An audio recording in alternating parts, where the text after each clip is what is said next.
Rebonjour et nous revoici donc en direct du Club des décideurs, ici au Forum des entrepreneurs à Liège, avec un nouvel invité, Marc Dubru. Bonjour. Bonjour, monsieur Brément. Vous êtes le directeur général de HEC, une institution à Liège, on peut le dire, qui depuis 2 ans maintenant a fusionné avec l'administration des affaires et les sciences économiques de l'ULG. Un premier bilan, peut-être après 2 ans de fonctionnement? Et tout d'abord, c'est HEC ULG. Nous utilisons toutes les initiales maintenant pour bien montrer notre appartenance à l'Université de Liège.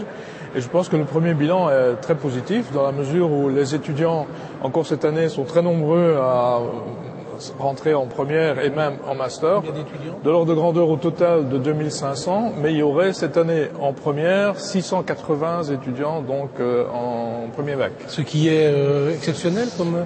Ce qui est la somme de ce que les deux entités séparées recrutaient il y a quelques années et même sans doute avec une légère croissance. Donc il n'y a pas eu de perte, cette fusion n'a pas entraîné de désaffection en tout cas, certainement pas. Non. Alors précisément si on continue à parler de cette fusion, HEC avait la réputation d'être plus pratique on va dire, hein, et l'ULG peut-être plus scientifique et on a réussi à amalgamer ces deux options. Le but était de tirer le meilleur des deux éléments, des deux constituants, et vous relevez à juste titre l'aspect plus appliqué d'une part et l'aspect plus académique de l'autre. Et je pense qu'on réussit la gageure à retirer ces deux éléments et d'offrir à nos étudiants des études qui ont ces deux caractéristiques désormais. C'est important pour une région comme Liège, en reconversion, hein, d'avoir une institution, disons, scientifique importante dans le secteur économique. Je crois que c'est important dans une région en redéploiement économique de pouvoir compter sur un outil comme une école de gestion qui est désormais fusionnée, parce que la mission d'une école de gestion pour moi est de former des cadres qui vont travailler dans l'entreprise, les former pour qu'ils soient performants, qu'ils soient aussi solidaires, qu'ils soient ouverts à l'international. Je pense que c'est une mission nécessaire et que les entreprises ont besoin d'animateurs parce qu'une fonction de gestion, c'est une fonction au service, je pense, du développement, au service des équipes qu'on anime et c'est, me semble-t-il, très important. Ça veut dire que la formation n'est pas seulement scientifique, mais que former des cadres, je veux dire, on leur donne des trucs, des moyens, on les forme en tout cas dans ce sens-là de la prise de responsabilité, au-delà de l'aspect économique des choses. Au-delà de l'aspect scientifique, je pense qu'une formation importante, c'est tout ce qui touche au comportement. Le comportemental dans lequel j'inclus l'interculturel. Donc l'ouverture par les langues, mais aussi par la rencontre de la culture de l'autre, qui rend capable de travailler avec des étrangers dans des multinationales, dans l'ère de la globalisation. Les aspects comportementaux pour un cadre sont, me semble-t-il, aussi importants que les aspects scientifiques. La capacité d'animer des hommes, l'intelligence émotionnelle, voilà tous des aspects comportementaux qui me semblent essentiels dans la vie de l'entreprise. HEC, ça applique beaucoup dans la vie économique régionale. Vous organisez beaucoup de colloques, de réunions, de séminaires. C'est vraiment une volonté d'HEC ULG d'agir de la sorte. C'est une volonté de coller à notre mission qui est d'œuvrer, si possible, au redéploiement économique de la région et au développement de nos étudiants. Et nous pensons que ça passe par une visibilité, par beaucoup de contacts avec les entreprises, avec les étudiants. Et quand je dis entreprise aussi, c'est tout à fait au sens large. Entreprise, organisation, qu'ils soient ONG, qu'ils soient intercommunales, qu'elles soient des banques, des hôpitaux, entreprises pris au sens large. Donc, nous souhaitons rencontrer tous ces acteurs, échanger avec eux et amener nos étudiants dans ces échanges. Vous avez aussi des contacts avec des universités étrangères. On parlait tout à l'heure hors antenne de ce partenariat avec l'université d'Alabama, mais aussi plus proche, il y a une collaboration avec l'université du Limbourg. Oui, je vais cet après-midi faire partie du jury de notre programme entrepreneuriat, qui cette année est un master complémentaire conjoint avec Hasselt University. Et c'est un partenariat fort, il y en a d'autres qui se développent avec Luxembourg et Nancy. Et vous voyez une espèce d'axe lotharingien comme ça qui se reforme. Mais aussi, vous citiez Tuscaloosa en Alabama. Avec eux et avec Tongji à Shanghai, l'année prochaine, on lance un programme tricontinental.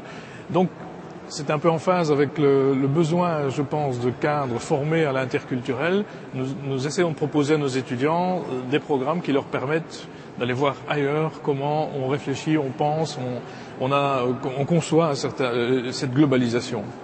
L'aspect des langues reste très important. Enfin, la réputation d'HEC, ça tenait aussi à l'enseignement des langues. D'ailleurs, on retrouvait certains anciens professeurs de langue parfois. Oui. Ça continue cette option-là, ou vous l'avez développée aussi. C'était ce qui était peut-être moins le cas à l'université. Oui. En gros, nous avions un choix de 3 langues. L'université, l'école d'administration avait un choix de 2 langues et donnait aussi beaucoup d'heures de cours en langue. Et désormais, les 2 possibilités restent offertes aux étudiants. Ils peuvent choisir une filière à 3 langues, une filière à 2 langues. Et de toute manière, pour tous les étudiants, nous mettons tous les moyens en œuvre pour qu'ils puissent tous partir à l'étranger. Parce qu'en matière d'acquisition d'une seconde langue, je pense que rien ne remplace, rien ne remplace un séjour de quelques mois à l'étranger.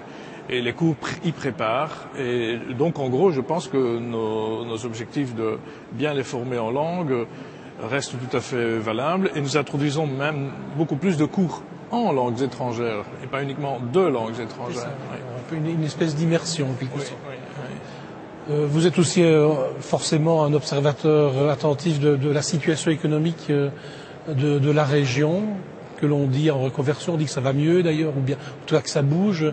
Quelle perception avez-vous en tant que spécialiste, on va dire, de l'économie, de ce qui se passe pour l'instant dans la région, aussi bien à Liège qu'en Wallonie?